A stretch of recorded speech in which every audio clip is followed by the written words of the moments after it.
Feels like I'm getting shorter or this thing got taller or something. So, morning, guys. These are all packed in here today. It's makes me feel like I got way more people than I really do. What we're going to talk about today, well, as you know, we've been going through the whole Bible, like book by book by book in order. And me and Jimmy take over for Aaron from time to time. And he kind of tasked us with staying with him in it. And that's not typically how we go. And it makes some stuff a little more difficult at times, which means I got to read a little more. And I don't like reading that much. I like looking at stuff on YouTube and having it go through like that. So he's on vacation down in Dauphin Island. Hopefully he didn't get blown away by a hurricane. But him being down there puts me here today, and we fall into Ecclesiastes, which was lucky for me because Ecclesiastes is a book that I kind of accidentally fell upon one time. And I'm not an Old Testament person. I love the New Testament. I love talking about Jesus. I love talking about Jesus' love.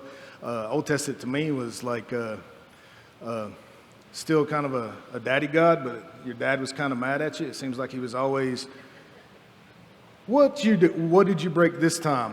Why? I told you that. And it was always like, you did something wrong, so I'm going to send you away to your grandparents for 2.5 weeks, and then you get to come back a little bit later and play with your own toys again. So, but I fell into Ecclesiastes, and it was kind of lucky because it was one of the first Old Testament books that I really started reading, and it's confusing if you've never been in it before. It's very confusing.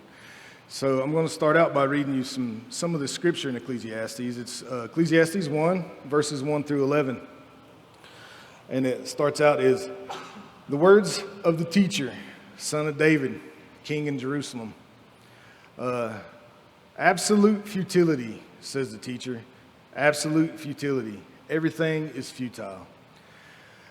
What does a person gain from all his efforts? What does a person gain from all the efforts that he labors under the sun? A generation goes and a generation comes, but the earth remains forever. The sun rises and the sun sets. Panting, it hurries back to the place where it rises, from where it rises. Gusting to the south, turning to the north. Turning, turning goes the wind, and the wind returns in its cycles.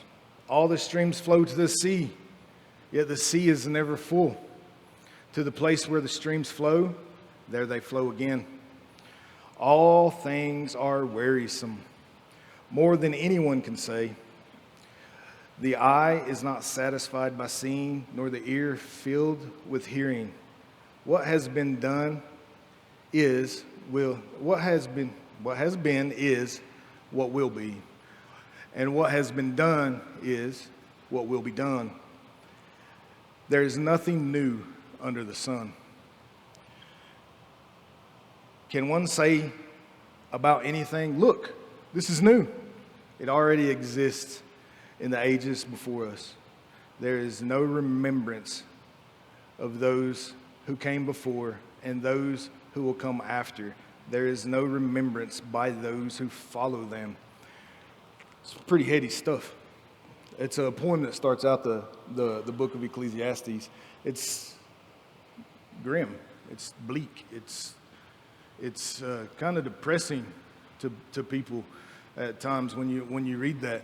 So if you know me, you know I'm a kind of a joyful, kind of bubbly type person. I'm not one that like delves into the sadness and depression of things, but I fell into this book one day and was enamored by it. What are they talking about? Why did I fall almost in love with reading Ecclesiastes? Well, it was one verse in Ecclesiastes that I fell upon one day, and it started this whole trying to study this book. And I'll give you a little history about myself. I was not always a Christian. I was not always a good dude. I was the type of person that would educate myself within the Bible so I can argue with people that were in the Bible, that read the Word.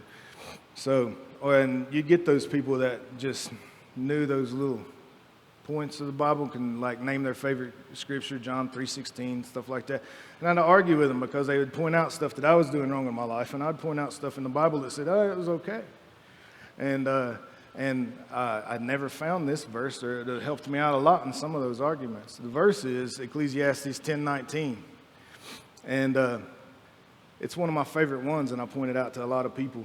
A feast is prepared for laughter, and wine makes life happy. And money is the answer for everything. A feast is prepared for laughter. Wine makes life happy, and money is the answer for everything. It's like totally opposite of what everything you've been taught. It's like money, no. Give all your money away. Wine, there's a lot of debates about drinking in the Bible, but wine is, don't be a drunkard. And right here it's saying it makes life happy. And a feast is too much food, almost gluttony. So it's saying it in this book of Ecclesiastes, right after it talks about all this bleak stuff. Well, not right after, it's toward the end of the book.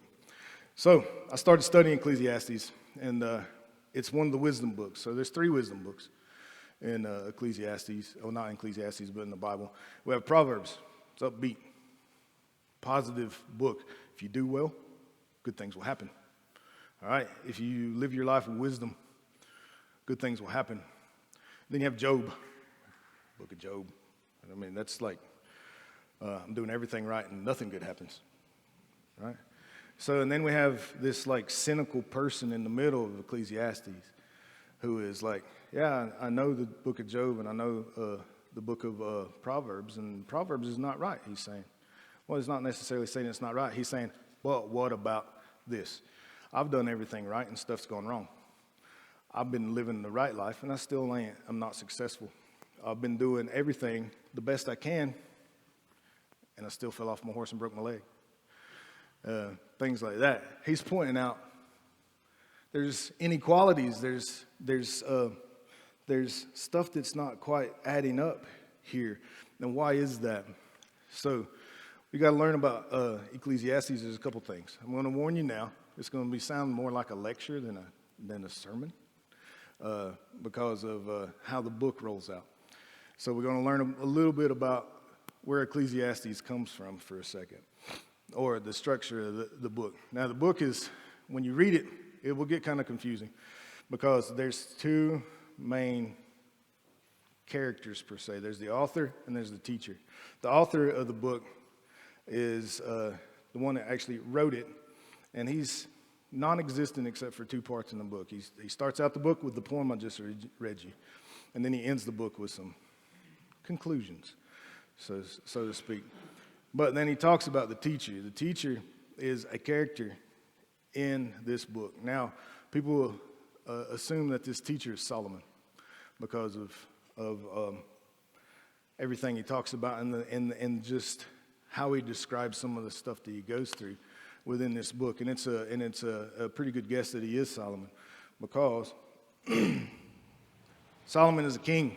King Solomon, he's got everything. He's got everything a king would have. And in his time, King Solomon was considered to be one of the smartest and wisest people of the around. So if you needed an answer, he had if you had a question, he had the answer. So, and once again, he was a king. He had all the riches a king would have. He had everything that you could think of. So King Solomon also struggled quite a bit. And so during his struggles, he fell away from God and then come back. And when he's coming back, he was sitting there and it started to think, what have I tried under the sun? And that's mentioned several times in this book, under the sun. What's that mean? Here on earth, without God. I've tried these things without God to find meaning and happiness within my life. And we're going to go through all these futilities that we've seen. So, the teacher in the book, Solomon, discuss discusses is ways to find meaning in life apart from God. He talks about wealth, he talks about pleasure, he talks about status or your job. And we're going to start out by talking about futility. Now, what is futility? In this book, in the CSB version that we just read from, it translates in the word translates into futility, and like the King James version, I think it uses vanity of vanities. Now, in my head, a vanity is where my wife puts her makeup on in the morning, or it's a little dresser-looking thing over in the corner with all my girls' junks piled up on it that they never really use. Or it means you're so vain, you probably think this song is about you. So vanity. Then you have some translations that say it's useless, some pointless. But the word that they're translating from Hebrew is hevel. And hevel is a complex word. So I'm going to teach you Cherokee real quick here.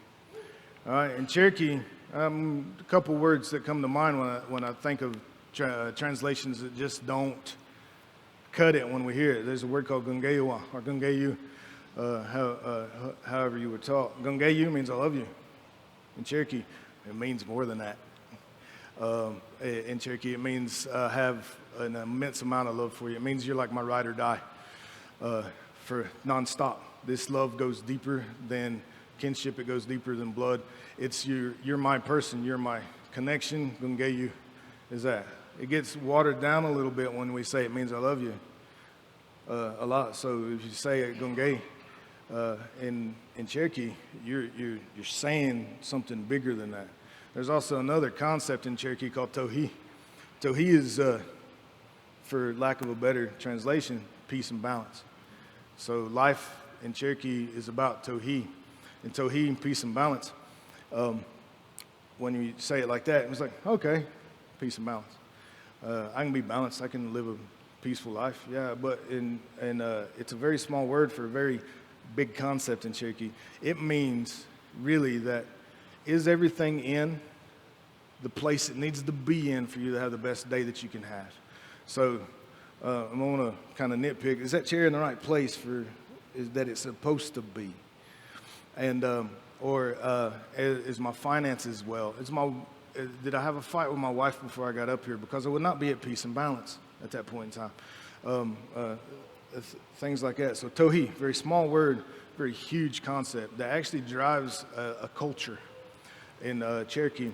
If you didn't know it, I teach culture and history into Cherokee Indian Hospital to all the new hires. So this is a concept I talk about a lot. So tohi is a pretty big thing. So hevel is a Hebrew word that don't translate well into English. Hevel means breath or smoke. So, like smoke, you could see it. It looks solid, but you can't grab it. You can smell it. You can kind of feel the heat off of it, but you can't catch it. I used to say trying to get a hold of my brother was like trying to catch smoke with your bare hands. It's like, it's elusive. So hevel means elusive, smoke, breath. So everything is hevel, everything is smoke, everything is elusive. So it's a pretty heady concept once you start putting it like that, when you start talking about everything in life, everything that I try to do to find meaning and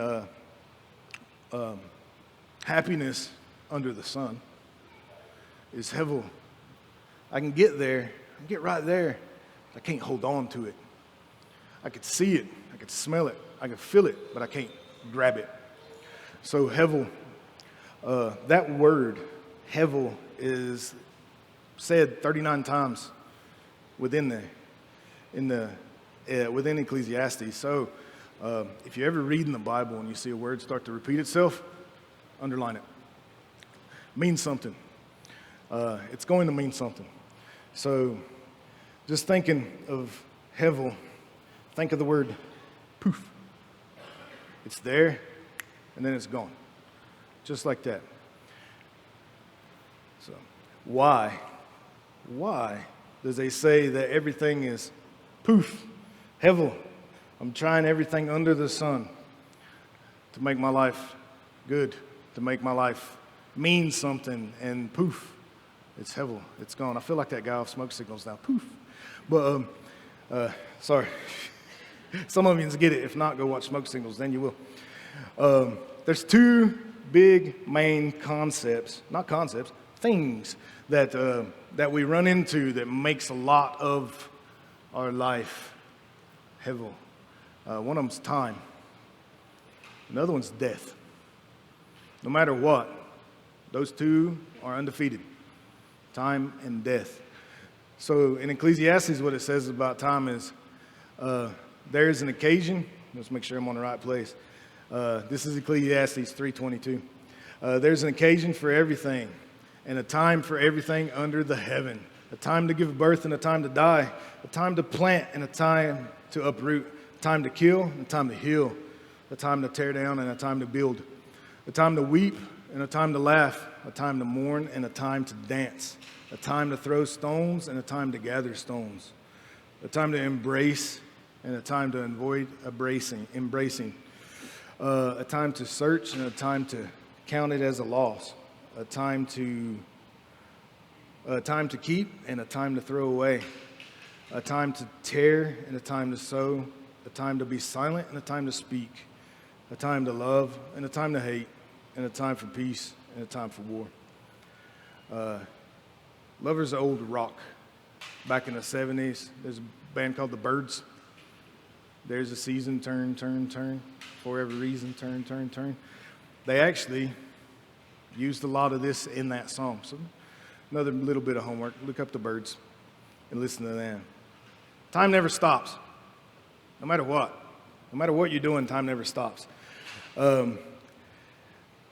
Everything that we put effort into, there's not going to be enough time. We run out of time. It's 24 hours in a day. I didn't do the math for the rest of the time. So 7 days in a week, roughly 4 months, 4 weeks in a month, 12 months in a year. And then it all starts over again. So we run out of time. The sun does set. We can do amazing things in the amount of time we have on this earth. And we can accomplish amazing feats.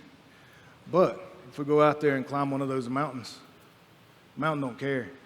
It's going to be here. It was here before us, and it was here after us, and it will be here long after we're long and gone. Time is a great eraser of things. All right? You will die, and time will fade your name, no matter what. You may be a name on a record board, but all records are broken. So, and then there's death. Death. Life is fleeting and temporary. Now, in Ecclesiastes 3:19 through 21, it says, For the fate of the children of Adam and the fate of the animals are all the same. As one dies, so dies the other. They all have the same breath. People have no advantage over the animals since everything is futile or hevel. We're all going to the same place. We all come from dust and we all return to dust. Who knows if the spirits of the children of Adam go upward or the spirits of the animals go downward to earth? So, I'm saying, you read this book, it's depressing. He talks about time taking everything away, then he starts talking about death all the time. Time and death. So, but yeah, death is a great equalizer. They say there's only 2 times that you're really equal on this earth, and it's the time you're born and the time you die. All right? It's a great beast, death is. It devours everyone and everything. The rich, the wise, the fool, the poor, everybody's going to die. So we get into Ecclesiastes, and he starts talking about ways to find meaning in life under the sun. I keep saying under the sun. It's very important that I mention under the sun. It means here on earth. Ecclesiastes is a book that actually leaves a lot of spirituality out of it, because he's looking at today's problems, or the problems of the person that's here on earth. All right? He goes through and he talks about many things, but one of the things he makes a good point is God's will, we don't know. We could pray for God's will to be done, but sometimes we don't know if that's what we really want to be done. All right? Garth Brooks said it best. Some of God's greatest gifts is unanswered prayers. So, wisdom. Now, Solomon went through and is the wisest man that you can possibly know at the time. All right? Wisdom. And he calls it the folly of wisdom. You spend years and years and years and years. We were just talking about it earlier. People was going to college 7, 8, 9, 10 years. I thought he was talking about me for a second because it sounds like me. It took me about 12 years to graduate college. Most people are doctors after that. I'm not. But with all that learning that you do, you see iniquities in what happens within life. You see people that's highly educated living from a van down by the river. You see people that has gone to school and have multiple masters waiting tables because they can't find a job. And then you have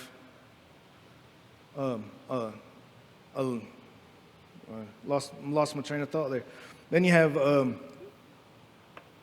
teachers and people every single day telling you need to go to college, you need to get a degree because that makes sure you get a good job and you're going to get paid. And you're going to have that paycheck and make fat bags of cash.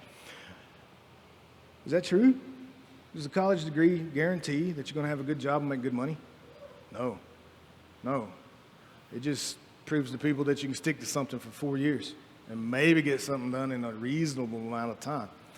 So, tell you a story. I tell this to everybody I used to teach in high school, and made a lot of people upset. All right, I went to school for an extremely long amount of time. I have 2 master's degrees. All right, a master's in education, master's in community counseling. Extremely long amount of time. Some people would call it a waste of time.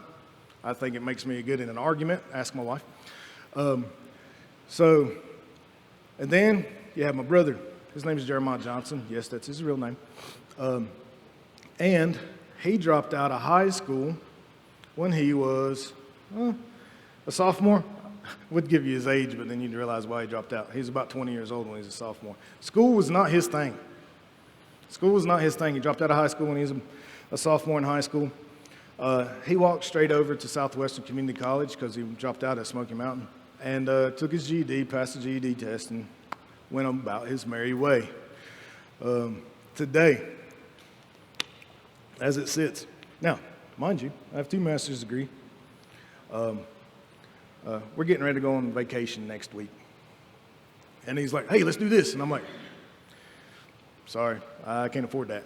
He's like, what? I was like, yeah, I can't afford that. He goes, how long did you go to school? Because he is a manager at the casino, makes twice as much, maybe 2.5 times more than I do. He likes to rub it in my face that he's a high school dropout, and I have all these papers that hang on the wall. They're actually stuffed in a corner in my house, and he makes more money than me. Education does not guarantee success. It does not equate, right? So futility of wisdom, don't guarantee, right? Then there's pleasure. We can try to find meaning in pleasure. Many people try. That's why in Cherokee and the surrounding area, the #1 diagnosis for most every community is substance abuse. They're trying to find meaning and pleasure. All right, you can do it all. Wine, women, song, sex, drugs, rock and roll. You can do whatever to try to find meaning within that pleasure. But you got to remember, there's still that snippy little thing called time. All right? The wine always runs out. Once the entertainment's gone, all those people that was hanging around for that entertainment, they go find entertainment elsewhere. So time. Remember, Monday always comes. There's always a Monday morning. And what you'll find out is if you keep trying to push through finding your meaning with pleasure, is you wake up in a cold bed, and then that sneaky thing called death, and then poof, you're still alone. You have no meaning. So pleasure is the second way Solomon tried to find meaning. And I'll leave there's another way. So Solomon did great works. All right? He threw himself into work. If I can't find pleasure with education, if I can't find meaning in my education, if I can't find meaning in crazy parties and relationships with other people of life, maybe I can find it with work. How many people identify with their job? I am a nurse. Nurses are nurses. All right? If they can't be a nurse, they're going to have an identity crisis. I, for the longest time, was a substance abuse counselor, and I switched jobs. And then I'm not a substance abuse counselor anymore. And I did it for 15 years, and I'm like, that was a struggle for me because that was a part of my identity. It was work. There's people out there that I have to work to build my family, to provide for my family. They need to have better than I had. They need to be better than I was when I was a kid. So I throw myself into work. Then I keep working, and they see that I'm really good at work, and they make me a supervisor. And then I have more responsibility, so I stay at work longer, so I do better work. And then they make me a manager. And I was like, so I'm strutting my stuff at work. All right? But then the stress, you're trying to keep that and trying to maintain that. Because now I spend more time at work than I spend with my family. And now I have all these responsibilities that's driven by work. So my stress level goes up. All right, my health declines because of working so much to build that career, my identity within that career. And I work and I work and I work so I can have more, and I'm more and more. But there's always more to get and more work to do. You step away today, there's the same work you come back to the next day. And then, if you build a business, if you've built your empire on your shoulders, and then that sneaky thing comes up again, poof, you pass away. Your job is going to be posted in the want ads way before your obituary will be. Just remember that when you're throwing all this time into work to try to find your identity within the work that you do. Time gets you, death comes. And if you've built a business based on your shoulders and it's taking you away from your family and your wife for so much, and you expect your kids to carry it on, they may, but most likely going to resent that and squander it off. So you've worked all this time to think it's going to be passed on, and then, yeah, one generation may benefit from it, but your grandchildren will not. So, bleak stuff. It's all depressing to me when I read this book a lot. And the last thing we talk about is possessions. I'm going to find meaning in life through what I have, what I own.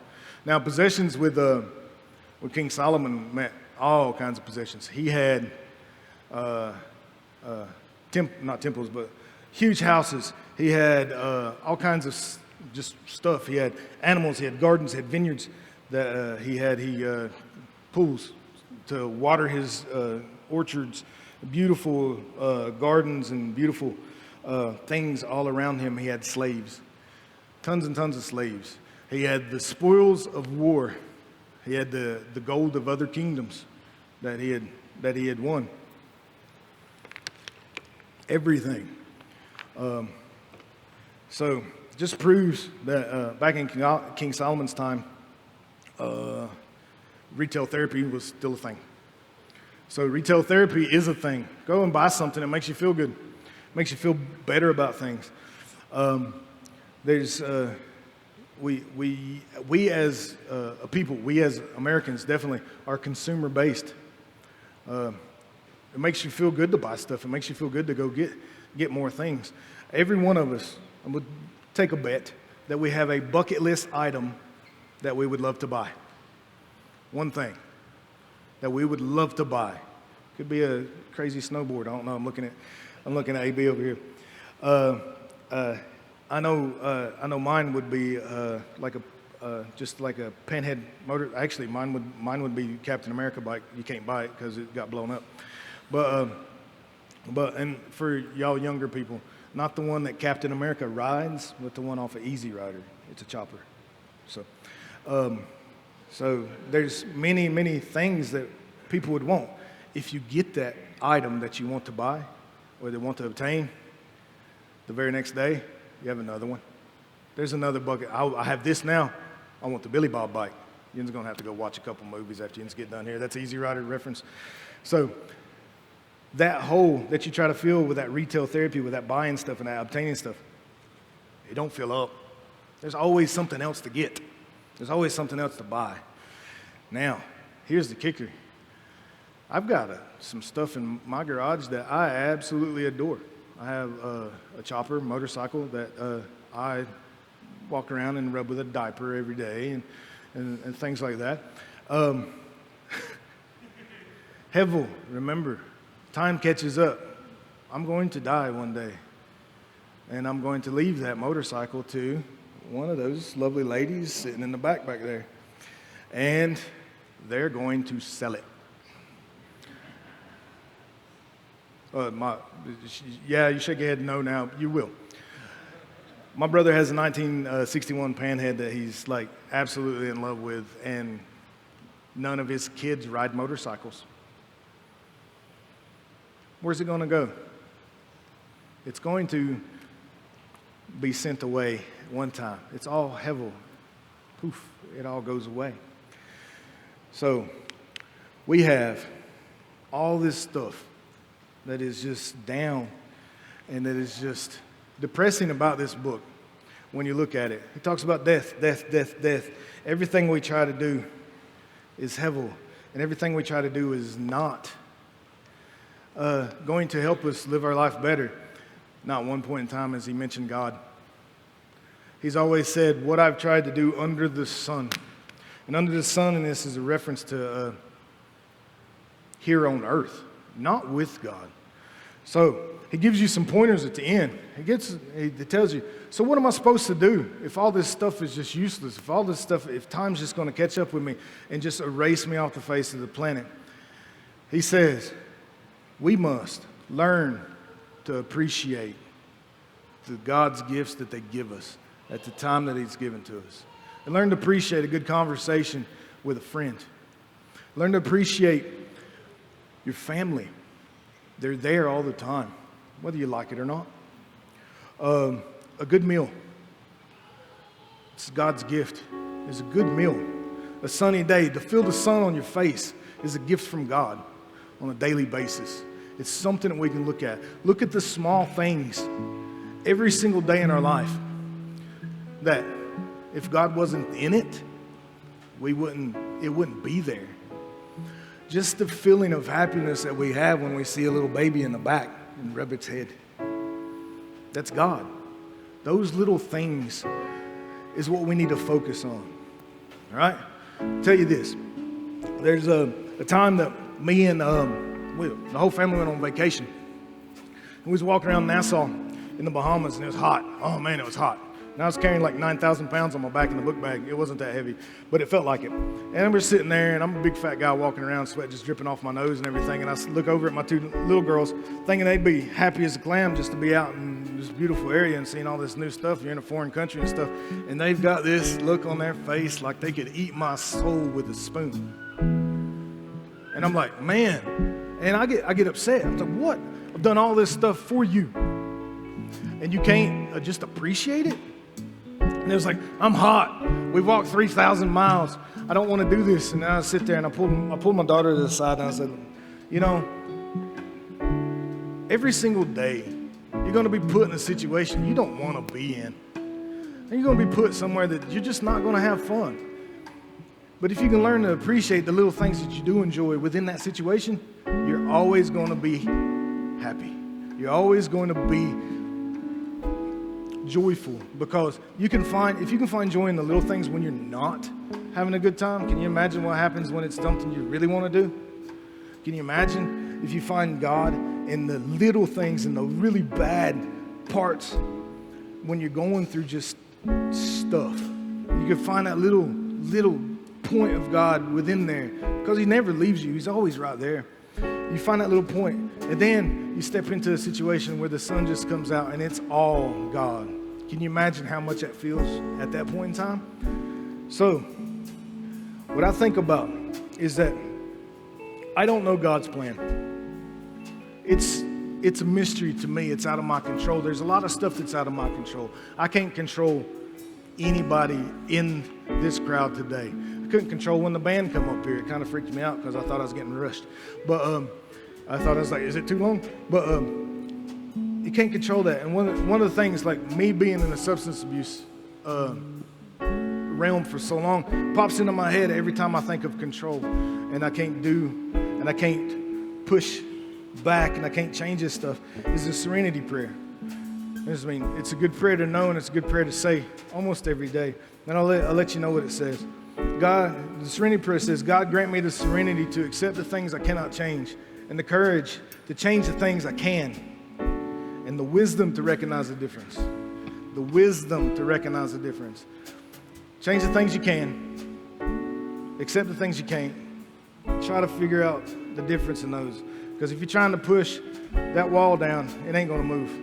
But if you can, go through the door and go around it. So, in closing, the author says in Ecclesiastes, he tries to explain stuff.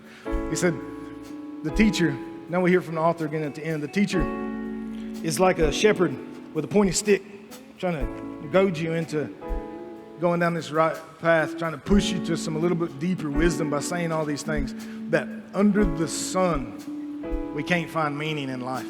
You could try and could reach out and grab this, but it's hevel, it's smoke, poof, it's gone. We can get close, but under the sun, above the sun, it's there. You have help. You have somebody to guide you, somebody to push you in the right direction. If you put God into it, all the other stuff it gives everything else meaning. If you stay on the earthly realm and don't put God into it, you'll never catch that smoke. But as soon as you put God in it, it turns into a brick that you can hold on to. It changes your perspective. So look for God in everything. So Ecclesiastes closes with this. But beyond these, my son, be warned. There is no end to making of many books, and the studying and much study wearies the body. When all has been heard, and the conclusions of the matter is this: fear God, keep his commandments, because this is all humanity. For God will bring the act of judgment, including everything, whether good or evil. So, be with God in everything you do.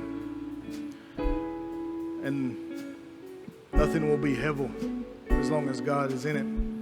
Let's go out there and catch that smoke. Everybody, bow your head.